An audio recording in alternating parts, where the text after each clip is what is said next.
Well, hello, Patricia. Um, I'm with wonderful Patricia Farris in Ridgecrest, California, Southern California. Story number 9, today, Wednesday, April 18th, 2018, is going to be Inyokern, the sunshine capital of America, 150 miles from everywhere. I'm going to let Patricia explain. Please explain. The reason it's called Sunshine Capital of America, that's according to the USGS. However, they measure the rays of the sun. We get the most sun in any place in the United States. We're first, Phoenix, Arizona is second. So we actually are the sunshine capital. But since the sun shines about the same in Ridgecrest as they do in Inyokern, we think we're the Sunshine Valley, but That's what I say. but we do have a lot of days, probably 350 days, I guess, out of a year of sunshine here in this valley. So we are basically in the Mojave Desert, right? About 150 miles north of Los Angeles. 143. 143 miles north of Los Angeles, and inland from Santa Barbara about 60, 70 miles. Oh, I think it's further than that, but I can't tell you Might exactly. be, yeah. I don't travel to Santa Barbara very often. So we're kind of east of Santa Barbara, over the ranges, the mountains, and we're on a plateau, about 2,500 feet altitude, surrounded by the Sierra Well, that's Mountains. when we're up at my home. We're close to 3,000 feet, but here, Inyokern is a little. I think it's 2,500 or 2,600. And we're just a little bit lower here in Ridgecrest. I understand that. So tell us a little bit about the things that come to your mind that you would like to talk about in our story. We call it Inyokern, the sunshine, as an introduction, and how this place has fulfilled your life in every possible way, and where we are going from here today. Inyokern is a lot older community than Ridgecrest. Inyokern actually was settled in, I think the town site was given in 1914. But it sounds like an Indian name. You know? It actually is a combination of Inyo and Kern. And Kern counties. I see. Inyo County is just north of us, and we are in Kern So there's County. a county called Inyo. Inyo. And we're in Kern County. Well, and actually that name came about because the man who gave the land for the site, the site of the Inyokern city site, was a town site, had a company. He was out of LA, a business developer, and he named his company Inyo-Kern Land and Water. Because he was basically his feet in 2 counties. And he was trying to develop land and water developments in these 2 counties. What was his name, if you can recall? His name was Thompson. Mr. Thompson. Robert Thompson. Good job, nice. You remember certain things.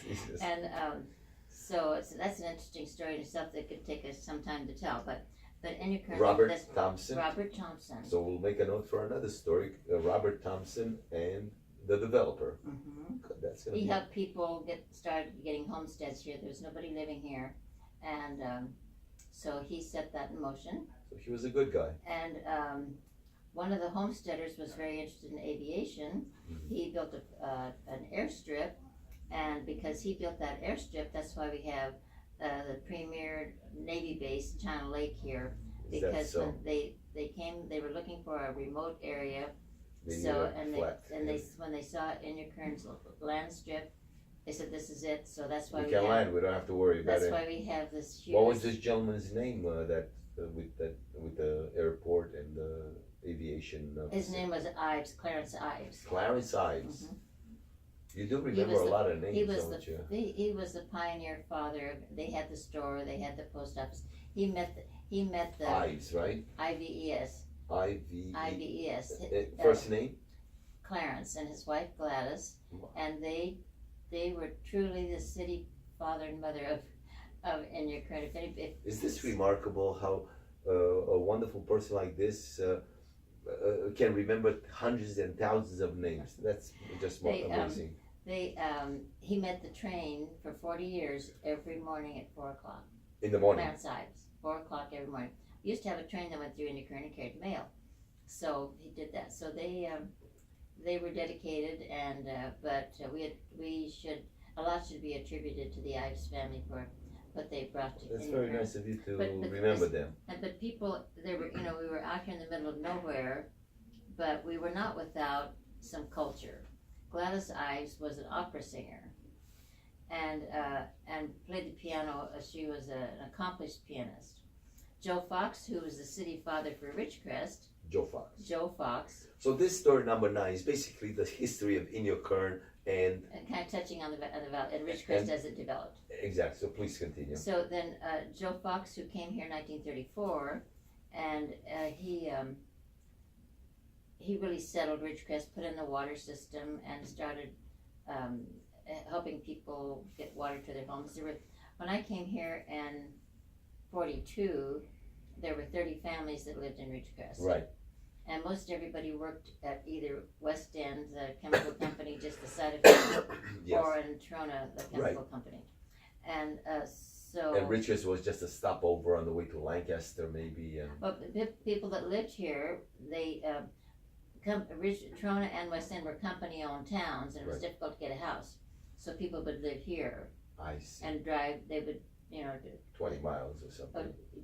25 miles, and they usually would team up and share driving. So company-owned towns are much more difficult to find a place because basically somebody owned the whole. You had to wait in line for a house to be available, and early in those towns, the companies were run a lot by single people, because families is very hot in Trona. Right. And desolate, and it's not easy to get a family. Single guys and yes. So it was mostly.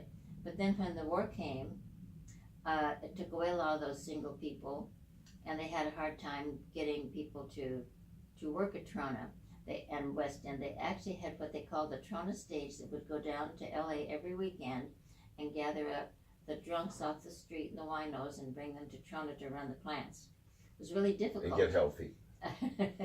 And so sober. But we talked yesterday about how World War II helped shape affected our lives, and I was thinking last night after we talked about I was 13 when I got a job in a grocery store as a cashier, because kids were needed to pump gas. Back in those days, They pumped gas, and the things that contributed to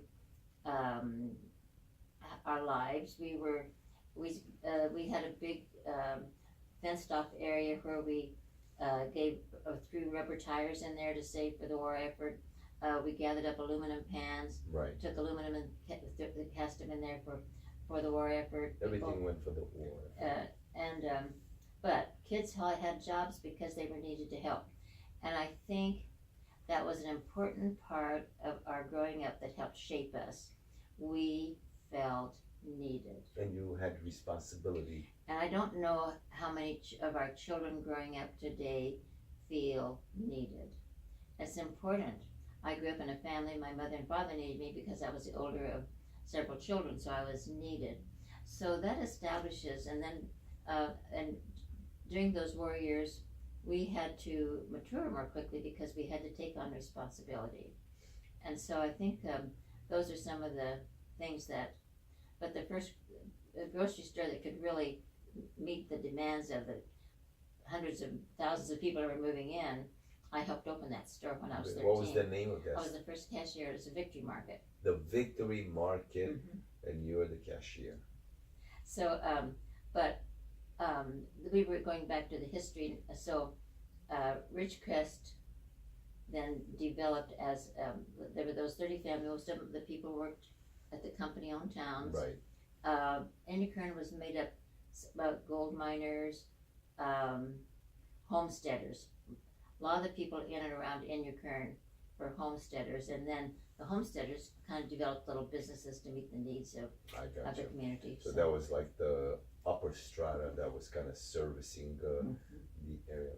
very, very, this is like opening a window, a live window of someone that was there as a very young person back in the 1940s and 50s. This is extraordinary, extraordinary, a lesson in American history with Patricia Farris. Well, I kind of started talking about events that we're going to go back to our family. yeah, We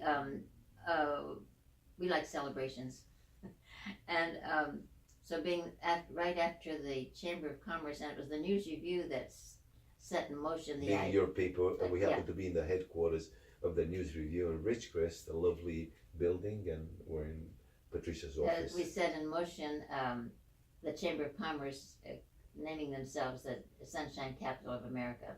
So then we had a Sunshine Festival, had a queen, and had a lot of fun. That the commander of the Navy came and crowned the queen. That's and very so cute. that was one of the first family events we kind of did as the News Review. But then the family began taking on, in 1997, we held a balloon festival. The hot air balloons, Hot air the balloons. ones that, yeah. And we had, it was a beautiful event. We had about 20,000 people come into at 4 o'clock in the morning, they said the traffic from Palmdale was having a hard time moving because people were just coming from everywhere. So the pictures that we see in the National Geographic might as well have been probably from one of these events, because I've seen those amazing pictures with thousands of balloons up in the air. So this is where it happened. We had a balloon festival here, and but then because it's so windy, sometimes we'd have the whole festivals, and if the balloons can't go up if there's more than 10 miles an hour wind. Right. So we changed it to an air show. So then we started, and the next year or two, then we started air shows. And we had some. Are you still continuing? No, we didn't. We quit. I think it was in about 3 or 4 that we stopped. But you morphed it into the parade of 1,000 flags. And then, so now what we do every year is a parade of 1,000 flags. It doesn't matter how much the wind blows. The flags are okay. Yeah. And they enjoy the wind. And actually we haven't. That hasn't been a problem. But anyway, the wind was a real. We moved. We bought a piece of property for the balloon festivals, but when we moved the air show, of course, had to go over to the airport, Inyokern Airport. But we had some really great air shows. So it sounds to me like your life is a series of events. There are celebrations and productions, whether musical or shows or air shows. Everything is about entertaining and creating a happy environment where people can thrive and feel like a huge family. That's true, and it brings the community together. That's right. Those things bring the community together. Well, I wish more communities, especially larger communities like metropolitan areas, would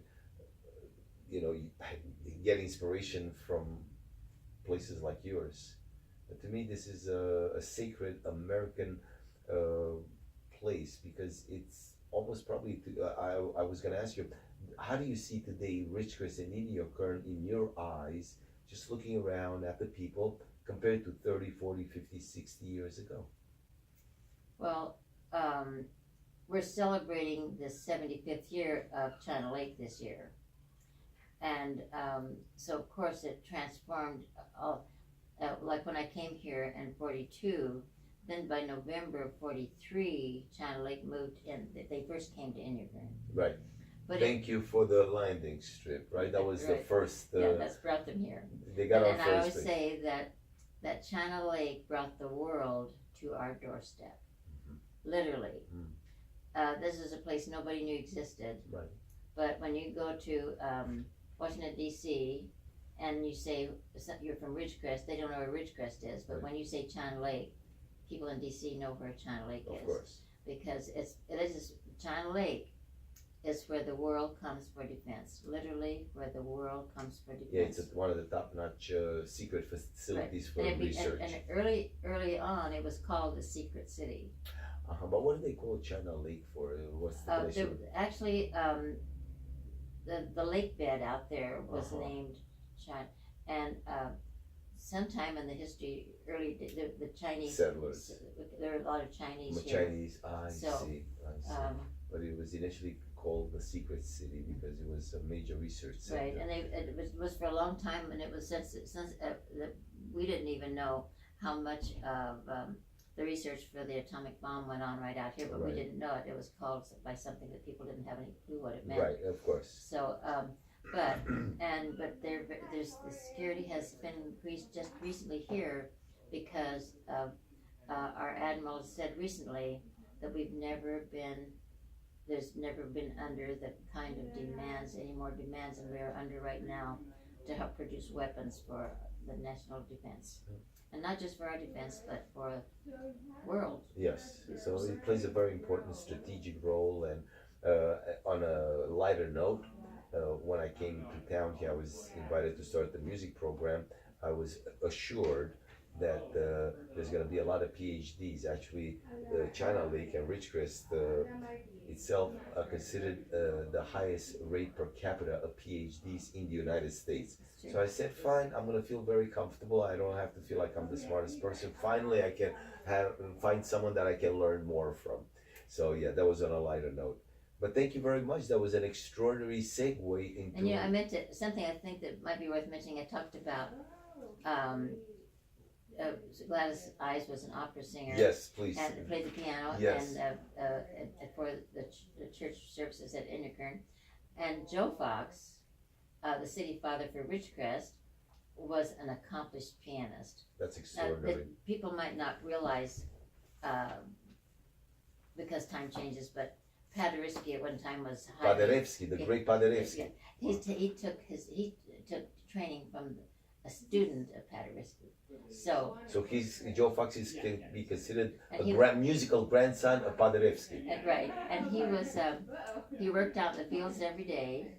He was a hard worker. We had beautiful had a truck farm. Yeah. Because they had a big mess hall over in West End and Trona. Right. Because now we had these people that had come and live in barracks over there, and so he provided melons and tomatoes and. He was an agriculturalist. And they had 25,000 chickens up here, and they raised chickens and of course provided eggs. And we had 2 dairies here. Wow. When we moved here, and there were only 30 families here, we got milk delivered in a glass jar every morning. And you know quite well that today's society, some kids in big metropolitan areas think that the eggs come from the supermarket, right. and the milk comes from the supermarket. So the change from the 2 dairies here and a big chicken ranch in the middle of Ridgecrest and truck farm, and my first job was picking the worms off the tomato vines for Joe Fox and his truck farm. So and how much were you paid at that time? $3 a day. In 1940? $2. $3 a day. Was that? Then I made $45 a week when I worked at the grocery store. Later on. Yeah. That's not bad for a cashier. $45 a week. A week for the cashier. In the 1940s.